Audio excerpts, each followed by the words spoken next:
Well, if you haven't seen the stream, this must mean that you're a bit surprised by the sudden change of my looks. Well, this is because, well, not all because, this is all thanks to Killful Chaos. I have a new model now because of her. But for now, let's talk Warhammer. This is, well, my homebrew of a Caste. So, let me explain. This homebrew focuses on yet another what if. This time being all about what if the Tau have their own Grey Knights-like force, but instead of being secretly fighting demons, more about secretly using and abusing them, for battles that's seen as too much for any other caste. This is the Phoenix Caste, and this is how you paint them. For priming, start with a simple coat of matte black, just rattle canned and primed over the entire model. Now to start properly painting, here are all the paints needed for the base, so gather them up and we can continue. Begin painting with Diabolic Plum as the main armor colour, making sure to be careful while doing so.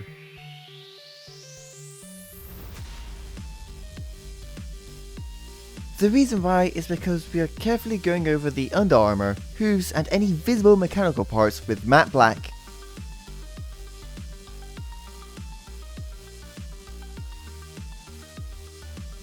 The Tau don't have the same skin tones as us, but instead a blue tone, so we begin to paint all the visible flesh with thunderous blue. Make sure that you're being really careful as to not hit any of the other parts we've painted.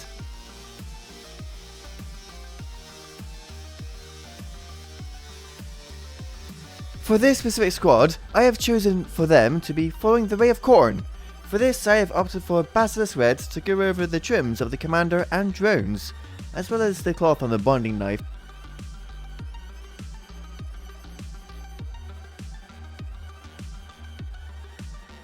Caledor Sky next. For this paint, simply go over the lenses of the helmet, sights and even the eyes on any of the drones. Now for the only metallic colour, that being Greedy Gold. Use this paint for not only the gyros and the gun, but also any iconography found on the models. Usually the bit on the chest and the pauldron are the only pieces of iconography needed.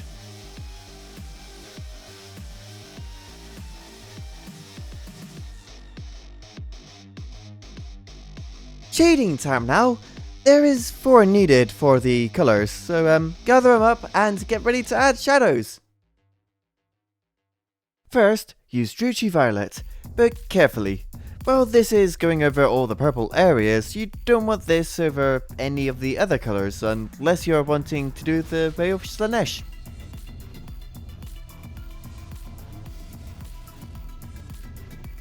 Next, use Dragonhof Nightshade over both the skin and lenses on the model. Once again, be careful as it's a small area rather than just large pieces.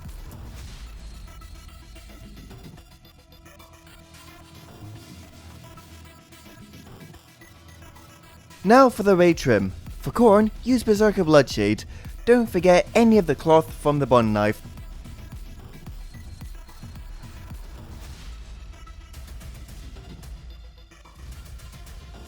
Then finish the shade step with Reikland Flesh Shade, carefully this time. Go over all the golden detail found throughout the entire model. Carefully as to not get it on any of the other colours. Once all of those shades are done, it's time for the layering step.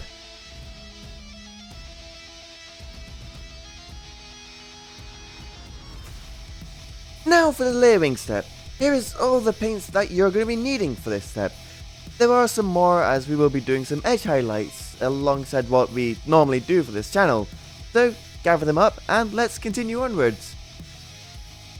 Apologies for any out of focus moments, but begin this step with Spellbound Fuchsia, going over all of the edges on the purple. Do try to be neat as this is a really careful step.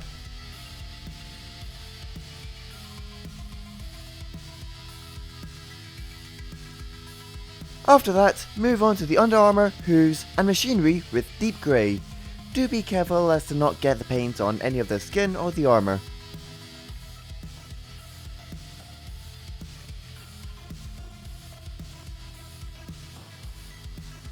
Speaking of skin, carefully layer on some wolf grey over the skin. there are really small areas, so don't forget to hold your breath while doing it. Follow that up with Wyvern Fury. Use this over all the red trim and bond knife cloth. Once more, do it carefully, especially if you put the red in hard to reach areas.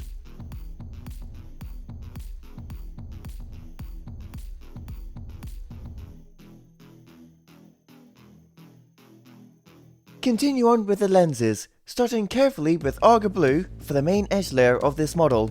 I will be using the drones as a better example because it's easier to see.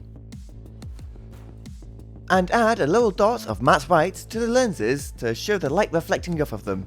Once that is done, continue on with the metallics.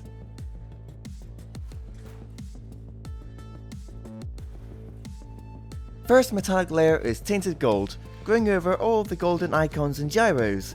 Again, do be careful while going near the not gold areas as you would need to clean the water pot before retouching up those areas again.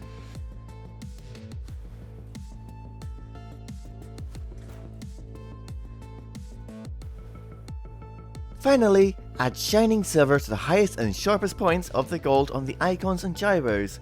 Then you can do another water pot wash before moving on to the final step, and that is the basing.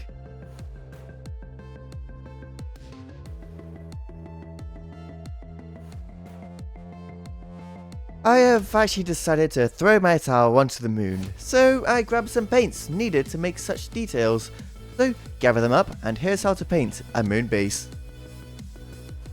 In order to start the moon base, start with Astral Granite, going over all the base.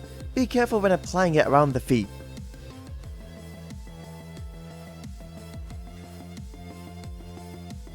Shading the base now, using Soulblight Grey, go over all of it. In terms of how much to use, it's up to you, but I allow some pooling just to make sure I get the proper light grey for the moon.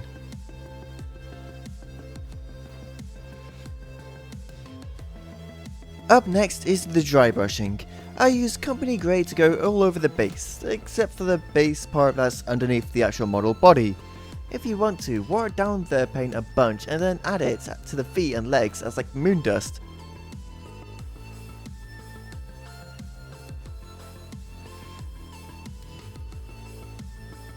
And finally, add matte black onto the rim of the base. Do a few coats to make sure that it's all complete.